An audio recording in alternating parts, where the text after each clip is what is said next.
अंजर हा एक नंबर दिलेला आहे मी. तू वैष्णवीच्या पाठीवर लिहायचं आहे. चल सुरू कर. वैष्णवीने पुढच्याच्या पाठीवर लिहायचं आहे. अंजरने लिहिला आहे वैष्णवी. हां पुन्हा ली नंदिनी. काय नंबर लिहिला आहे? प्रवलिका, शिवराज. नंबर लक्षात ठेवायचा तो.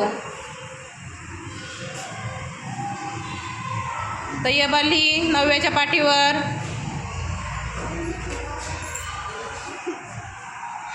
ओके. चरण काय नंबर लिहिला शुभांगीने? 0. तू कोणता लिहिला? 6 लिहिला. तू ग 0. तू 7 लिहिला. तू कोणता लिहिला? 6. तू कोणता लिहिलाय शिवराज? 7. तू कोणता लिहिलाय? 4. तू कोणता लिहिलाय नंदिनी? 4. वैष्णवी तू 4. आणि अंजर तुला कोणता दिला होता मी? 4 दिला होता. आणि चरणपर्यंत काय पोहोचला तो? 0. असं का झालं?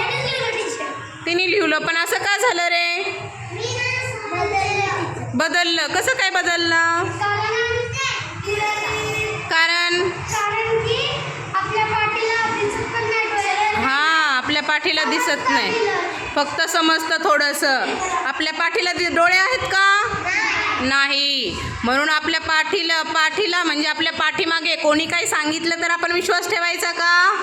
आपल्या मैत्रिणी मित्र काही पण बोलतात त्याच्याविषयी, मग आपण विश्वास ठेवायचा का?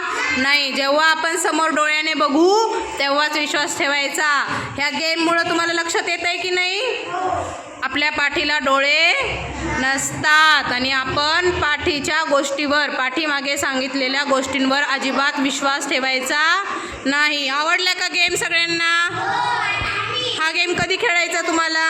जेव्हा मी वर्गात नसताना दुपारच्या सुट्टीत खेळणार ना?